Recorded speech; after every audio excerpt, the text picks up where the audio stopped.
કબજિયાત થવાનું મુખ્ય કારણ આપણી ખોરાકની ખોટી રીતભાત છે. હવે કબજિયાત કોને કહેશો?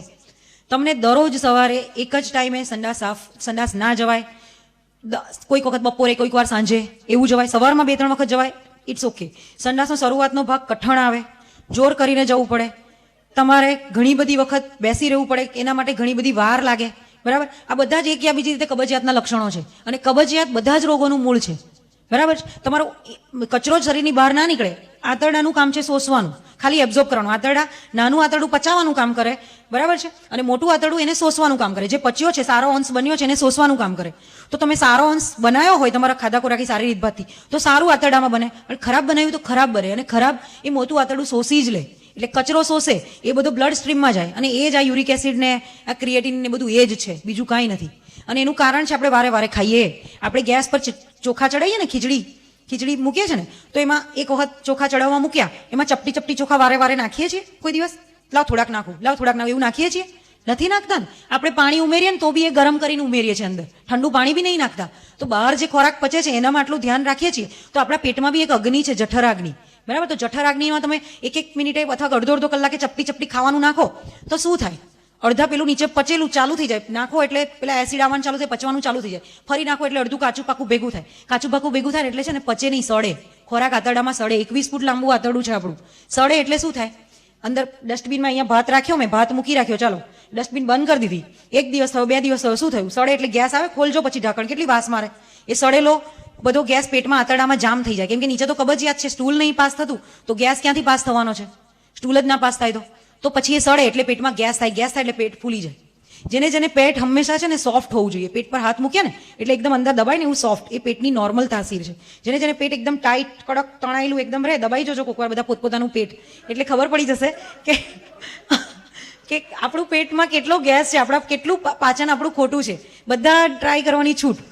તો એ સોફ્ટ હોવું જોઈએ, એ હોતું નથી જનરલી. તો એ ગેસ જ છે, ગેસ જ ભરાયેલો છે. ગેસ તો કેવી રીતે નીકળે? તમારું આગળનું પચે, કબજિયાત ઓછી થાય તો ગેસ નીકળે.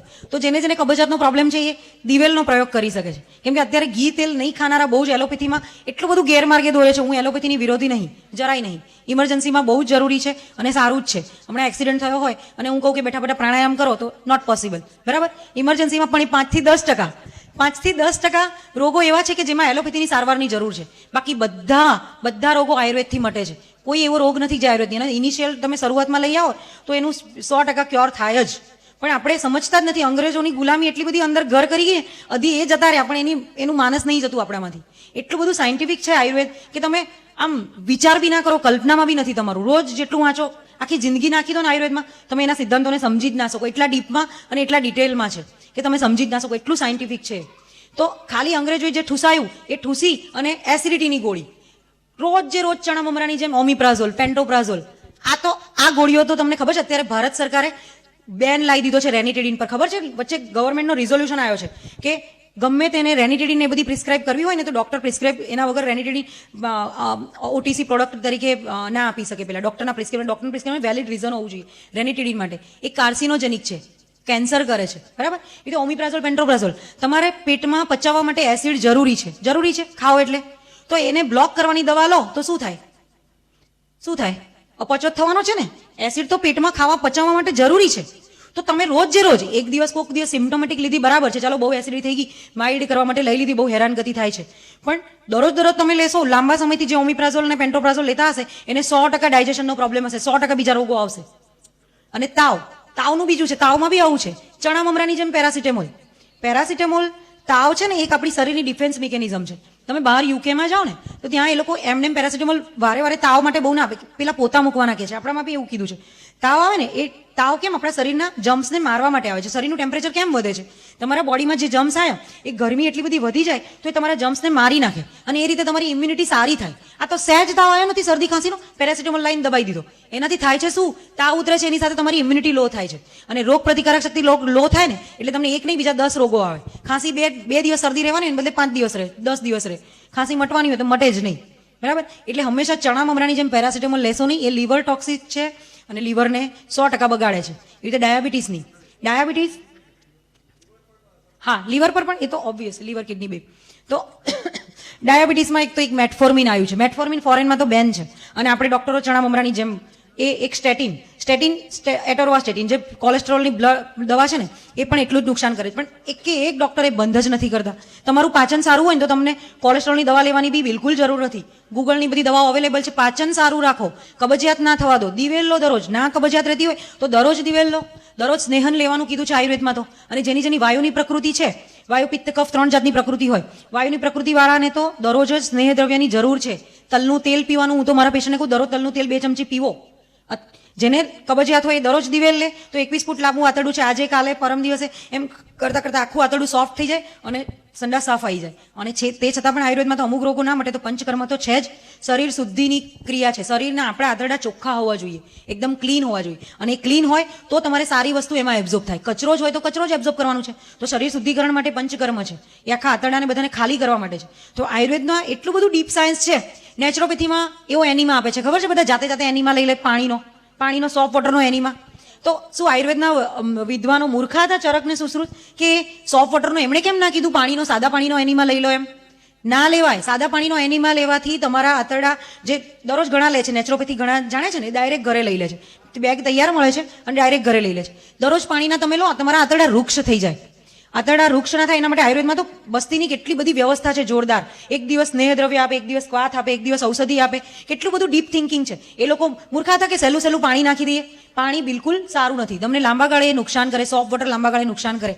આયુર્વેદમાં જે બસ્તી કીધી છે ને, તેલ ને તલના તેલની ને, એ જ મુખ્યત્વે એ બહુ જ સાયન્ટિફિક છે.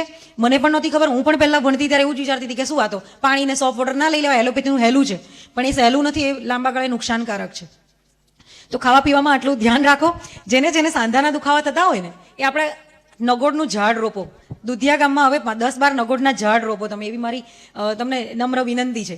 નગોડનું ઝાડ, એક પારિજાતનું ઝાડ, સરગવો આપણે અયોધ્યાધામમાં રોપવાની જરૂર છે. આ બધા ઝાડો એટલા બધા ઉપયોગી છે ને કે સાંધાના દુખાવા થતા હોય, થોડા ઘણા દુખાવા, એડી બેડી દુખતી હોય ને, તો તમે નગોડના પાનનો રસ 15 દિવસ પીવો ને, 15 દિવસ કે મહિનો, તો તમને 100% ઓછું થઈ જાય. એ મટી જ જાય. એડીનો દુખાવો તો આયુર્વેદમાં એ તો કંઈ દુખાવો જ નથી. ઠીક છે, એ મટી જ જાય. તો નગોડ ને પારિજાત બી પી શકાય છે, બરાબર? નહીં તો જોડે તલનું તેલ પીવો અથવા દિવેલ પીવો. શરીરમાં વાયુ ઓછો કરવાનો. એક જ વાયુથી બધા જ દુખાવા થાય છે. નહીં વાતે ન વિનાશૂલમ. તો વાયુ વગર કોઈ દુખાવો થાય નહીં. તમારે દુખાવો થાય એટલે સમજી લેવાનું કે મારા શરીરમાં વાયુ ગમે તે રીતે વધ્યો છે. કાં તો આવરણ થઈને વધ્યો છે, કાં તો એ જાતે વધ્યો છે, કાં તો બીજો દોષ ગટવાથી વધ્યો છે, બરાબર? આ ઓસ્ટિયોપોરોસિસ શું છે? એલોપેથીમાં હાડકા પોલા થવા શું છે? હાડકા પોલા કેમ ને? આયુર્વેદમાં કેટલું સાયન્ટિફિક કીધું છે ખબર છે? કે આયુર્વેદમાં વાયુનું સ્થાન અસ્થિ બતાવ્યું છે. અસ્થિ. તો આટલા વર્ષો પહેલા વાયુ ક્યાં છે? તો કે અસ્થિ એમાં. તો વાયુ વધે એટલે શું થાય? હાડકા પોલા થાય, બરાબર છે? તો ઓસ્ટિયોપોરોસિસમાં બી એ જ થાય છે ને. હાડકા નબળા કેમ થાય છે? તો વાયુ વધવાનો રોકો ને તો ઓસ્ટિયોપોરોસિસ બી ના થાય. મારું કહેવાનું એ છે, બરાબર? તો ઓસ્ટિયોપોરોસિસનું મુખ્ય કારણ વાયુની પ્રકૃતિ. વાયુને તમે શરૂઆતમાં જીત્યો નથી અથવા વાયુની ટ્રીટમેન્ટ નથી કરી. વાયુ વધે એવો બધો ખોરાક લીધો છે. સૌથી પહેલા જે બધા દાણાવાળા ખોરાકો છે ને, બટાકા, ભીંડા, ગુવાર, પાપડી, પછી વટાણા, તુવર, એ બધા જ વાત પ્રકોપક આહારો છે. બધા કઠોળો, મગ સિવાયના બધા કઠોળો, એ દરરોજ બહુ ના ખાવા જોઈએ, થોડા ઓછા ખાવા જોઈએ. મગ સિવાયના બધા કઠોળો છે ને, તમને શરીરમાં વાયુ વધારે. તો એ જ્યારે ખાવાના હોય ને ત્યારે તમારે અજમાનો વઘાર, આપણે શાસ્ત્રમાં કીધું છે, ખબર છે? વાલોળનો વઘાર કેમ અજમામાં કરીએ છીએ? અજમો પરમ વાતશામક છે, બરાબર? તો વાલોળ છે, પછી તુવર છે, રીંગણા, એ બધું કેમ તમારે અજમામાં વઘારવાનું? કેમ કે અજમો વાતશામક છે. પેલું વાત પ્રકોપક છે, તેને કમ્પન્સેટ કરવા માટે વાતશામક છે. એટલે કોઈ પણ સ્કિનના રોગો હોય એ બધામાં હળદર આપણા ઘરની ઔષધિ છે. અજમો, હળદર, જીરું, આ બધી ઔષધિ છે. સવારમાં ઉઠીને તમે રાત્રે 2 ચમચી પલાળેલું જીરું 1 ગ્લાસમાં, અને સવારે એને ઉકાળી ગરમ કરી અને એ પાણીમાં ગેસ બંધ કરી ચપટી તજ અને મરી નાખીને પીવો. 1 વર્ષ, 6 મહિના, 1 વર્ષ, તમારી ફેટ ફટાફટ ઓગળવા માંડશે. તમે એકદમ સ્લિમ ટ્રીમ થઈ શકો છો, કેમ કે તમારું મેટાબોલિઝમ એ વધારી દે છે. એ બીજું શું કહેતી હતી? હા, સરગવાના પાના, ઘેરે મુઠિયા બનાવો, ઢોકળા બનાવો, જે બનાવો, એ સરગવાના તો પાના જ ઉપયોગી છે. હું જે પાના ઉપયોગી છે ને એ જ ઔષધિ કહું છું રોપવા માટે. એવી બીજી કામની ઔષધિ છે. સરગવાથી બધા વાયુના દુખાવા સારા થાય. સરગવાની સિંગ પણ એટલી કામની છે, પાના પણ એટલા કામના છે. બીજું છે અરડુસી. શરદી, ખાંસી, તાવ, શ્વાસ. એટલે અરડુસી તો કેવું છે કે જેની માતા નથી ને એની માતા અરડુસી છે, એવો શ્લોક છે. એટલે હરડે માટે પણ એવું કહેવાયું છે. આમળા બી એવું, આમળા, એ બધા અમારા અમૃત જેવા ઔષધો છે આયુર્વેદના. ગળવેલ બી રોપવાની જરૂર છે આપણે અયોધ્યાધામમાં. ગળો તમે રસ, એટલે તમે શું, આ ડેન્ગ્યુ ને આ બધું થાય છે, ઇમ્યુનિટી વધારવા માટે એલોપેથીમાં કોઈ ઉપાય જ નથી. એલોપેથીની કોઈ બી દવા તમે લેશો ને એટલે 100% તમારું પેટ બગાડીને જ એની એક્શન સ્ટાર્ટ થાય છે. તમારું સ્ટમક બગાડીને જ એની એક્શન સ્ટાર્ટ થવાની. એ હું સિક્કો મારીને કહું છું. અને આયુર્વેદની કોઈ બી દવા તમે લો, વાળની લો કે પગની લો કે વાડિયાની લો, એ તમારું પેટ સુધારીને જ એની એક્શન સ્ટાર્ટ થાય છે. તો પછી કયું લેવું સારું? પેટ બગાડીને દબાવવું એના કરતાં તો પેટ સારું કરીને લેવું જ સારું ને. તો દરરોજ આ રીતે ખાવા પીવામાં ધ્યાન રાખો. સાંજે હલકું ખાઓ, ખીચડી ખાઓ, મગની દાળની ખીચડી સારી, નહીં તો સામો કોદરી એવું બધું સાંજે ખાઓ.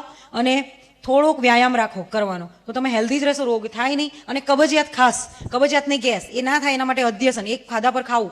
આ બધા 4-5 નિયમો હું શોર્ટમાં કહું છું, મારે તો હજી બધું બહુ છે, પણ હવે કંઈ મોડું થાય છે. અમેરિકામાં પ્રેસિડેન્ટ કોણ બને ને એ ફાર્મસીના મોટા મોટા માંધાતાઓ નક્કી કરે છે કે આ પ્રેસિડેન્ટ બને. ફાર્મા બિઝનેસ એટલે કેટલો મોટો બિઝનેસ છે. એલોપેથીની બધી treatment guideline pharmaceutical company decide કરે છે. તમને લોકોને જોવું હોય ને તો BM હેગડે આપણા પદ્મ વિભૂષણ મળ્યું છે, એલોપેથિક કાર્ડિયોલોજીસ્ટ છે, મોટા ડોક્ટર છે, બહુ રિનોર્ડ સાઉથના. તો એ પદ્મ વિભૂષણ છે, એલોપેથિક છે, કાર્ડિયોલોજીસ્ટ છે. એમના યુટ્યુબ પર ખાલી વિડીયો જોજો, BM હેગડે સર્ચ કરીને નામ લખો લખી લો. હું ખોટું બોલતી હોય તો તમે એમને સાંભળો, એ તો એલોપેથી છે પોતે, બરાબર. એ શું કે છે એ સાંભળી લો. અને શરદી, ઉધરસ, ખાંસી જેવા નાના નાના રોગોમાં તો તમે અરડુસીના પાના ઉકાળીને પીવો ને, 10-12 પાના લેવાના, એને છૂંદીને 1 ગ્લાસ પાણીમાં ઉકાળીને હળદર, અજમો, મરી પાવડર નાખીને પીવો ને, તો તમારે ગમે તેવી ખાંસી હોય, શ્વાસ હોય, ઉધરસ હોય, બધું સારું થઈ જાય છે. હા બોલો. વિમલ છોડો, મન પર કંટ્રોલ.